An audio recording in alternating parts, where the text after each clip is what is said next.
wasimye kanongo reka nkonje mwizina rya Yesu mwizina rya Yesu uragira ngo Farida aruke nagakisigaye mwizina rya Yesu mbabarira wingerageze wakigeragezo wenda kwirukanye Mana wampaye agakiza yambitseho Bibiliya iyi nzoga Kayusi kunywa oya ndayifashe iyi nzoga Kayusi oya yinywe ibi ya mbere ni yanyu mwabonye ko turimo gusangira agacupa ntuzamuke gugere ngo wifate inzoga aba Yesu bishimira izina rya ryiza tugenda ugize ryari make niba mwizina rya Yesu Nikabatinyura Yesu warantinyuye nako navuga izina ryawe mwizina rya Yesu Kayusi ase Kayusi kubangamira akumubanga abugufi utagira ngo bugufi mu mutima wawe ngusengere nawe wumve yuko Imana igira neza uri kunyumva Uwiteka Mana yanjye Mana wamfashije nkava mu buraya we wankuye mu busazi ukanyereka kuri Imana ibaho kandi itabara mwizina rya Yesu mwizina rya Yesu banzi bacu mwese mudukurikiye ni kuri Keza TV show ntibisanzwe nongeye kubasuhuza kandi mbisa gukomeza kugira ibihe byiza mwese tubana umunsi kuwundi rakanezere ko meze neza mwese aho muri arabari mu Rwanda ndetse n'hanze y'igihugu mwese ndabasuhuje uyu munsi ndi kumwe na Farida ndetse na Kayusi tugiye kuganira kugira ngo murabizi ko Farida nyine yabaye Kristo kugira ngo murimo kubibona turi kumwe na Kayusi yego tuguhaye ikaze mu kiganiro murakoze cyane ndishimye rwose kuvura namwe ariko ntago byari bimeze neza usubiye mu makanzu kandi none se amakanzu wayareka kandi amakanzu se imyenda si imyenda y'indi myenda nabangamiwe ariko nta kundi ubangamirwa iki ko nawe uri umwanzo bya ko nawe usoma nk'inzoga ko mukanya Bibiliya uri buyirambike hasi ndabizi inzoga narazimeye ariko shyira hasi nta kibazo nta rubanza nabiciriye kuva ryari none wambaye ikanzu kameruka warashatse warakoze imirenge n'ibiki ibyo by'imirenge tube tubyoreye ubu muri aka kanya nta gisubizo nabona naguha kuko nari bagira byarandenze biba byarandenze utabare ubu nawe urayuraburitse nta kibazo ibyo kwirukanga mu bagabo biretse mwizina rya Yesu ibyo akizwi kisuye akizwi ko ari imitwe ko uyu nguyu muzi ko nawe ari imitwe gusa aho twahuriye nimugoroba urahazi mwizina rya Yesu uwo diamond ndawutsinze mwizina rya Yesu kubera ase ubundi uzi gusenga uzi gusenga reka dutangire ikiganiro twiragiza Imana Uwiteka Mana ncunda gushimye ndaguhimbaje kanye keza ngaka Nongeye kugushimira ariko tugarutse kuri Keza TV show nukuri komeza uduha imbaraga zo gukomeza urugendo twatangiye kandi mwizina rya Yesu shawe uyu nguyu icyaga kiramwishe reka uyu nguyu uretse kuyoberanya mu bantu n'abantu nyine reka abanza rose aho twari turi urahazi nimugoroba Oba ngarakiye oya urahazi reka banza basasenge reka banza senge nawe wubaha Imana nawe karinzi ko bigize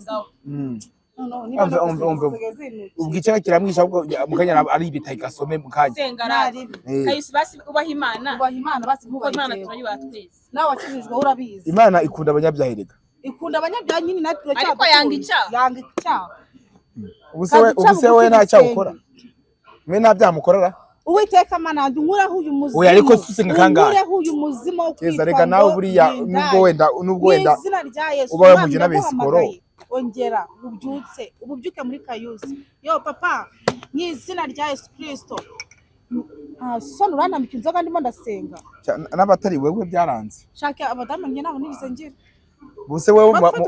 basenga amasengesho akankuraho Farida arimo oya erega kayo ntugapinga isengesho bya nasenyesho by'umunyagara ribaho muri niyo wabuzi neza ko umuntu ari umunyabyaha akakubwira ikintu uzi ko ari ikintu akubwira ari ukuri ari ijambo ry'Imana wowe uzafashwa wirinde kureba ibyo akora kuko natwe abo duhura nabo baratubwiriza bagakora ibibi ariko ntitubihe agaciro kuko tuba tuzi icyo dushaka kuko turashaka Imana ese nawe umuntu wazimana nawe turashaka Imana muri no minsi ibintu by'ubupagani twabitura hasi ariko Kayusi rero Farida uyu munsi ashaka gusengera abadayimoni b'ubutinganyi Kayusi Imana yanyijije ubusazi Kayusi urabizi Imana yankuye mu buraya Kayusi urabizi Imana waretse nkamwiboneza akabazo k'amatsiko ke ubundi wasambanaga n'abagabo bangahe utarakizwa ntago oya nyene aturanye ne insubiza ibyo nkubajije benshi kandi muri abagabo n'abagabo ku munsi wasambanaga n'abagabo benshi ntago ari ku munsi byibuze nk'agacupa byibuze nk'amakisa ngahe ku munsi ubwawe nawe abuzi twaryamanaga ni bangahe wababa ese waryamanaga ngiye ndi kureba ngewe gusa ntabwo twaryamanye ibyo nta gitangaza kirimo wibaza ko naryamanaga n'abagabo wibaza ko naryamanaga n'abagabo nako abantu tuzikamera dukundana nge nawe oya ariko Kayu wowe ibintu byose warabikoze warateraga ukanaterwa warabivugaga nase nirayivuge twaryamanye turi kumwe warabivugaga umudayimoni w'ikinyoma akagasuzugura niko nanga kabadayimoni oye mfite amatsiko niba kuko abasha kunsenya ambwira amagambo ntabwira kuko njye nawe n'abakristo benshi nahuye n'ijambo ushaka ijambo rishyashya wari kure nyine uko nyine waragusengera isezerano rishya rero ubundi urasengera uzireza ko ngerakishwe buri ariko oya ntago wakizwa ngo umuntu w'umugabo wambara amapantaro ejo bundi wakoze umurenge ubu madamu wawe aba ari hariya nawe ukajya ukambara amajipo ukambara amakanzu ubu ejo tuzongera kubona wateye make-up uwo mudayimoni mw'izina rya Yesu mwami mana usanga uyu mugabo nawe utisengera abo nari kusengera nkorakoraho nari sengera n'abadayimoni Kayu waje wumva byonyine mw'izina rya Yesu wari umudayimoni ukurimo nanjye nuko mu bihe byanjye nari imeze umukristo itariki amahanga asanga Kayusi agira gutya reka ariko Kayu nawe wakijijwe uri gupinga nawe ugize gukizwa igihe gito none wakunyura kije ari n'ubugende urakijijwe uri ufite icupa n'ahantu twakoranye kwa park kiganiro uri kunsengera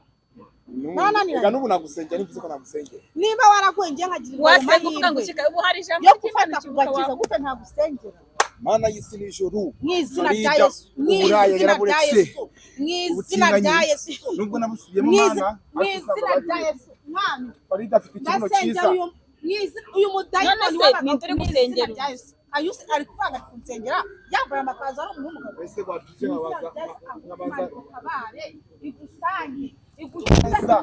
afite umubiri mwiza mw'izina rya Yesu Kayusi wakicaye bakagusengera mw'izina rya Yesu mw'izina rya Yesu icara hamwe we uzi ko Imana ikora kandi Imana ifite imbaraga ubwo nawe uraje ngo wiyemere mu bantu uzi ko Imana ifite imbaraga yaguhindura Imana ikura abantu mu busazi Imana igakura abantu usengera Farida tugisha ku rusengero umumetodiste libre umuteroriste umumetodiste libre umuteo umukristo gusa ntabwo Kayu oya nabyo twumve urwo rusengero n'urwa muri wumvise uvuze abameto ntabwo bazi ururimi rwako Imana ni rugoborore oya navugana na sengero mu bameto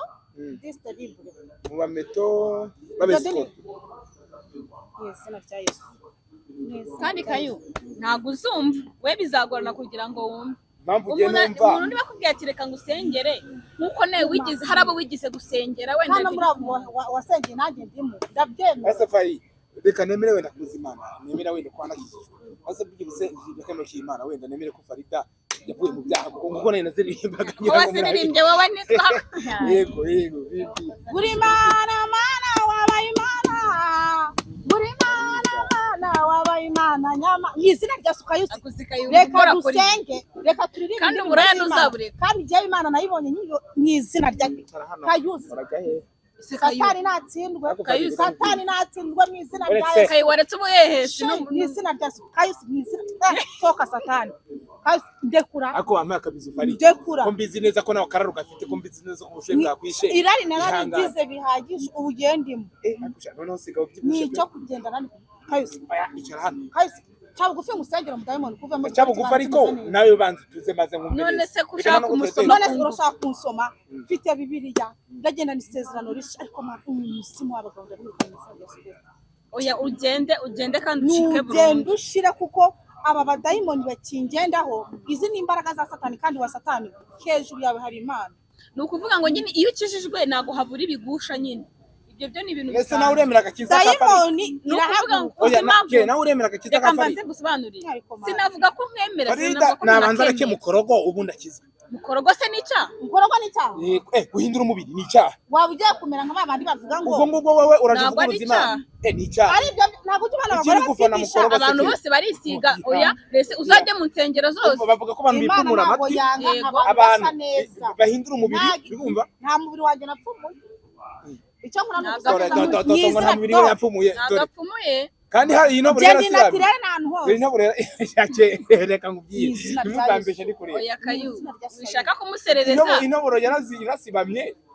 ngo urashaka gusengera umuntu utisengera noya nibazumingi bareba ngiye amatwi yende bana ndapfumuye noneho nishanga kugira urabyemera ubu ndabizi Farida yambaye ishanga tumwe twumunda bya bindi byambara ujye uzambara none se akuremo nkwereke reka ndakubwira ngo je Farida niba ntago ndari oya yambaye ishanga ubu tuvugana sinzi impamvu ubona wigeze uryambara ishanga kandi mbizi no mu bintu nigeze wagira mu ndahani njye umukobwa kwambara ishanga reba indafite nta gishanga yambara abakobwa batonya cyangwa baba ningo bashaka kwinda ngo iba ntonya ahubwo yambara abakobwa bikurisha ngo nagatako gataka umusi y'umukondo nayo se ifata ibintu byikuranye n'iby'ubungubu umugabo namubona agire irari agire n'ubushake niyo mpamvu rero Farida nawe arakambaye ubutuvugana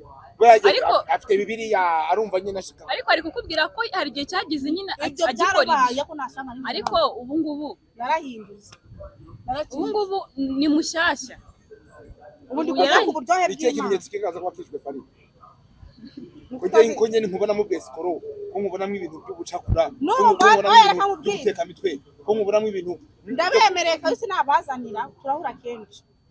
video ndi mu mabi cyangwa uri kunywa byeye ahubwo se ukora kuri telefone urakeka ko nta video yawe ifite umuntu wese mufite ya kera telefone igaragaza itariki igaragaza n'umunsi nta kibazo oya kayo ibyo apana ibya mbere ubu ngubu aho yakirijwe ukamubona ni icupa rya Primus nese ubundi ntabwo twarimo dusangirira ijoro Farida uyunguye gobona akimwanze uyu mutwe ntabwo bufata iki kinyoma cy'uyu munsi ikirengagiza ukibagiwe Farida twasangiye icupa iri joro sibyo muhamuna pasi y'umugabo Farida ntabwo mu rwego rw'abantu basengera Farida aracara umunyabyaha oya ndakubwiza ukuri uwo washirisha mo yahera oya ntabwo yahera ibinyoma n'abantu batemera singwa n'izina rya Yesu iryo twahuye oya nawe hibawuriye nta na hamwe nzana video uri kubyinana na kishakigabo yizane pe yizane ko na telefone ngira vaye ko nayibagiwe ngo wayibagiwe oya nayibagiwe no kuri nayibagiwe kayusi emera kuri umunyabyaha uteka abantu nabayeho Imana igusange uzi ko tujya duhura n'abatekamutwe hano hanze none se kayi we ko wakijijwe wari umutekamutwe yewe se nubwo byabaye igihe nakijijwe byanyabye bigiye gico ariko kubera nyine ubuzima bufi nari ndimwo n'ibibazo nagize ntabwo byanyemereye kuguma mu gakiza byabaye ngombwa nyine ko ngwa hasi kubera ko imbaraga za satani yakugaruye ubundi se utunyafutwa sinaduhozemo Imana irongera guta ikinyafu gusubiza hasi none reba usigaye wongera warambaye amakanzu urambara uri umuntu w'umugabo urerekana amaguru urerekana niba ari incakawa bino bintu by'abagabo bagira ayo maguru uri kwereka urayereka umugabo kugira ngo bigufashe uri umugabo mugenzi uvuga uko biri niyo wavugize icyo ntabwo ari icyaha oya ni ijambo ryumvikana imwemwe mwemwe ziba ku maguru ubwoye iki ko pari wasimye kanumva reka nkonje ni izina rya Yesu uragira ngo Farida ruke nagaki isigaye izina rya Yesu mbabarira wingerageze wakigerageza wenda kwirukanye Mana wampaye agakiza yanditseho Bibiliya iyi nzoga kayusa kunywa oya ndayifata iyi nzoga kayusa oya yinywe ibi ya mbere ni yanyu nayibonye ko turimo gusangira agacupa ntuzamuke gugere ngo wifate inzoga hoshi igenda mu izina rya Yesu sinakumenera inzoga ariko kayu kakubwiye inzoga yanjye gitore rwose ntawe uyikora urashaka kwitsimba ngo yibitaye inkwe tutari kumwe yakoze ubwenge agira ariko si uri kubona yaba umuntu usenga yaba indirimba aririmba kayusi yagupinze rero Farida kuki uyu mudayimu niba naririmbye tugiye gutangira impamvu Farida njye namupinze nuko iri joro twarimo dusangira agacupa mu izina rya Yesu ngaba Yesu bishimira satani izina rya ryiza tugenda aho ugeze ryari magenda mu izina rya Yesu rikabatinyura Yesu warantinyuye nako navuga izina ryawe mu izina rya Yesu kayusi ase kayi wese kubangamira wimbanga akumubanga icara utagenda je nagira ngo mugaragaze shabugu umuntu ari kuririmba ari mu mwuka nawe ukazana ngo iyo kikirimba satani ka none se uranya hazi barakamurira ndirimo ngo satani kanye avari umukiristo ameze nkawe koko none kugira byemere Farida n'inzoga ziri kumuhumuraho Yesu Nazareti Ni ukuri pe. ese yazimennyeho kandi Ese ntabwo umunye ko dufite icupa twembi. izi mbaraga za Satani Imana uri hejuru y'izindi mbaraga kuko imwohereje twakubonye ariko nimba yarakijijwe wo kubeshyira abantu byibura Farida agiye afite amatsiko. Ukuntu ari busengere amagambo ari buvuge. utekereza atazi gusenga Farida. kurya gukora amagambo nanjye nari ndi mu gihe nk'icyawe nemera ariko naremejwe n'iminsi ni nayo mpamvu ngo uragira ngo abantu bagushime, uragira ngo abantu bagukunde, bakwiriye icyizere kandi tuzi ko umunyamabi. niba narabayeho Uzi abayisikoro b'abakristo hano hanze bahari. Isikoro bangana. Mana barahari benshi ariko njye ntabwo nshaka kuza muri abo bantu ndashaka Rero nawe uri umwe muri bo kuko ndakuzi. ndashaka kuba mu isezerano baravuga ngo nta muhanuzi wabo ariko Imana izakwemeza ubone ko ndi wowe Imana izakuremera ikibemeza Genda shaka kumva genda shaka kuzagufatira video Farida ari gusunda ari kubyinana n'ikindi kigabo arimo gusomana ibyo ndabikwemereye barimo gukorakoranaho ndabikwemereye yahemye amakuru ari wowe ikimenyetso uzabona uzatubwira ati dore Farida ngo yarabeshye ari kuza kubeshya abantu ari kuza kubeshya kuko nawe ubu ari kurifata umuntu akajya ku rusengero ugatinyuka ako kayo ndirimbo nimba nuzongera kuyiririmba mu bantu iyihe cyo wari iki kirimba ruririmba ngo cya Satani ngo iyo ndirimbo ubu mudayimoni w'amagambo aboze Imana iwutsinde Farida kwibya abantu birenze indirimbo ikugira umugabo mwiza uri kwigisha iki ikugira umuntu arabyemera ko yabikoze umusore wa Yesu nawe umukobwa wa Yesu ibyo byose yarabikoze Satani aranze arigaragambije mu rubyiruko ibintu ni iki turabigira gute bana umusenyi cabugufi kayusi cabugufi uyu numwakumuye nawe nagaraga kiza muye nako uyu munsi numwakumuye nawe nanjye nuko mu gihe cyanjye nari imeze numva yuko abantu bose basenga ari abanyabinyoma numva yuko umuntu wese wakijijwe ababeshya kubera ibihe nari ndimo ariko Imana yaranyemeje kuko niko bizi neza ko muzi uranzi ndabizi none urabizi niba unzi nkaba ibaze ko twa iri joro ibaze ko iri joro mwisi basira gacu ari gusunda n'abagabo none ikintu kiba kintunguye mwari muri mwari muri he ahantu bita muri Albatros mukabare kiremera muri Albatros mukabare kiremera ababize abantu benshi rero ntago wambira ngo Farida ngo yansenge nzi neza ko abantu bamaze kumenya barakumenya mu bikizi nihagira umuntu ku kiganiro hariho nimero za Keza bahamagara kuri WhatsApp nagira umuntu mbona mu kabari azafata ifoto ayimwoherereze nawe azayerekana natayerekana uzajya ahandi hantu hose uzashaka kuri YouTube ari kugira ngo kara kabari urimo kugira ngo nta kamera zirimo wese ngombwa kamera oya none se Farida nawe niba tubwira ko akijijwe akaba adakijijwe nawe ingaruka ni Imana niyo yonyine izamuhana uri kumva kuba yabeshya ko akijijwe kandi adakijijwe ingaruka niwe zizaza nk'uko nawe Kayusi wakijijwe nyuma ukabivamo nawe ingaruka warazibonye nawe ubuzima urimo nyine urabureba birambabaza kubona umusore mwiza nkawe hanze hari abakobwa babuze abagabo hanze hari insengero zabuze abasore baba badiyakoni hanze hari amadini akeneye abasore nkawe harimo abakobwa beza washaka ukagira umugore none we muri abo basore kuvuga ahubwo nawe uri umugore mu bagore oya kubera ikuri ingaraga jewe niba oya nsubiza baburetse kubera ko udashaka umugabo kandi ufite imyaka nk'ikiyo nshuti yanjye njye nashatse abana yashatse jewe yabyaye abana badafite umupapa wabo jewe narashatse turatandukana shuti we mwatandukanye kubera iki se gutandukana si bisanzwe ibyo n'umuntu wese atakibaza ufite amakuru kudashobotse Farida kuko si umugabo wa mbere usuwa kabiri iyi ni diamond oya na diamond iyi ni diamond kurimo ni mwiza ndabyemera ndabyemera pe none urabyemeye wagira gute yabyivugiye se nanjye ndabyemeye naramuteye hirya no hino majyepfo no majyaruguru none se nakubeshye izina bya Yesu ibihe byashize n'ibyubu biratandukanye ariko urabyemera ko twabikozeho gato kuba twarabikoze nuko nari umupagana narakijwe ntiwambone ubu ntabwo wamufatisha icyo namukundiraga nuko yamajya inyuma atamajya imbere nta kibazo mu majyepfo no mu majyaruguru Diamond aracyatembera ku buzima bwanjye amagambo akuvamo aya Diamond bakuvemo reka mwubahe wenda Imana izashimira reka twumve isengesho agiye kugusengera wowe wisuzugura ikintu utazi Keza niza mikoro wenda abantu batazagira ngo tuba tunabeshya reka twumve isengesho agiye kugusengera kurambira pfukama ngusengere mu izina rya Yesu. Agapfukama none se nasiga oya ntacyo nayifata ahubwo se nayisiga hasi ashiriyemo akantu akumva ashiriyemo akantu mu izina rya Yesu ntacyo nagutwara mu izina rya Yesu. buretse ntabwo basenga ujya nkwigisha oya reka ndagusengera nta ribi nagushaka gukora ntacyo ndi bugukoreho oya nk'umuntu wankuraho ariko winkoraho ntakinga nk'umuntu ushaka ibintu wewe ahubwo nkoraho nk'umuntu uzumwe uwo ni umudayimoni ukurimo winkarisa rwose natsindwe iyo nyama nayo nyigira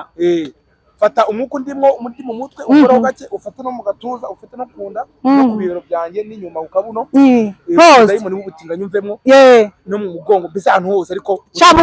utagira ngo bugufi mu mutima wawe ngo usengere nawe wumve yuko Imana igira neza. Uri kunyumva? Uwiteka Mana yanjye, Mana wamfashije nkava mu buraya, we wankuye mu busazi ukanyereka kuri Imana ibaho kandi itabara. Ndasengera Kayusi kugira ngo abadayimoni b'ubutinganya bamuvemo mu izina rya Yesu Kristo. Ndasengera Kayusi kugira ngo ubugambare yambara umuntu w'umusore bumuvemo. Uyu ni umwuka w'abadayimoni mu izina rya Yesu Kristo. Ndaguhamagaye ngo kugira ngo nawe umusore mwiza aryoherwe n'ibihe by'abasore bagendera muri Kristo, abo umugeni wa Yesu. Mana ukubane nawe mu izina rya Yesu Kristo. Uyu mudayimoni w'uburana kuvamo, dore ngo dayimoni aratembera natoke mu izina rya Yesu. Urabona umusore mwiza nk'uyu nguyu mwami akwiye ibyiza byawe. Toka Satani ndakwirukanya wifata, ndekura nkuko ibisazi byandekuye mu izina rya Yesu Kristo. Mwami Mana ukubane natwe muri iki kiganiro. Mwami Mana ukubane na Kayusi. Mwami ndamukweretse mugushize mu biganza nkuko nanjye wankuye hahantu muri bya byatsi, nkuko wankuyeho kuri pampa ukankura mu bisazi, ukankura mu bukiri byose by'ubugome nari mfite mu izina rya Yesu Kristo. Komeza ubane natwe rero utubarire neza muri iki kiganiro. Turagushimiye ko tugeze aha ngaha bihari amahoro kandi tunatadutahane nawe mu izina rya Yesu Kristo. Amen. Mu izina rya Yesu icara none se nawe utancira abadayimoni umva nanjye nagusengera sinsengeze none ntabwo ngenda umwana w'Imana. Oya we ntabwo sisenga yo gusenga warabiretse none y'umuyaga wari ubinkoreye kabisa. Mwese Yesu urabona wagiye wubaha Imana bakubeshe rero aya masengesho ya Farida ibaze kugusengera uri kunywa inzoga ari none ibaze n'ahantu wafashwa gute bari kugusengera uri kwirenza Primus. Rega na Satani urumva nyine imbaraga zabo zabone kuri kunywa inzoga. Umunyabyaha ubundi asengera undi niko bizi yego ko nawe nzi ko ari umunyamara aho gukizwa neza uzambye nkwigishe uturimbo tw'Imana. Imana ni Imana ikora yako ni yonyine nawe uzikayo iriba umusamariya kahazi nzinyinshi ntabwo tubayeho nzinyinshi tuzatabarwa yenze kuririmba mfite indirimbo z'Imana nyinshi. Dukomeza dusoza ikiganiro ngende cyo gusenga. Usenga iki gusenga igigomana reka tugane ku musozo. Reka tugane ku musozo. Hanyuma Kayusi wakiriye gute kuba Farida yarakishijwe byakiriye gute? Nareka uburaya kandi yarabiretse buretse nge ndi ubizi nareka mukoro oya buretse winjiramo ariko tuza ngubwira nareka ubusambanyi uburaya akava mu burezi biyene kuko nawe ndabizi arabukura abari kumwe n'abandi bakobwa mu kabare bayambirana basomana ndi kubireba. Nareka mukorogo akomenya urugo buretse akakuramo ishanga urumva agakuramo stringi urumva akareka itabi akareka inzoga akareka igufasha ikugirira neza kubesha gutyo no kwisikoroka no kubesha. Icyo gihe nzemera amasengesho ariko mu gihe akinyisikoroka kimbesha kibesha abantu ngo arakize kutakijijwe ntabwo byakunda. Uyu ngo aracyari umusambanyi ruharwa. Imana iha agaciro kandi inahabwe n'icyubahiro kuba narahinze mu izina rya Yesu. Reka tugane ku musozo w'ikiganiro ubwo tuzasubira mu kiganiro ariko Kayuri murabangamira umukozi w'Imana. Uri kumbangamira mbabarira bangamira undi mwana n'ukuri nta nukubona ko ndi umuvyeyi acyari umugore wanjye buriya nubwo mu izina rya Yesu mu izina rya Yesu bangamira umuntu. Reka dusoreze hano ikiganiro cy'uyu munsi nizere ko mwabibonye nyine Kayusi ntashobotse ni Kayusi nyine ahora ari wawe umwuka w'ubusambanyi n'ibiki. Reka dusoreze hano nawo mu kiganiro cy'ubutaha.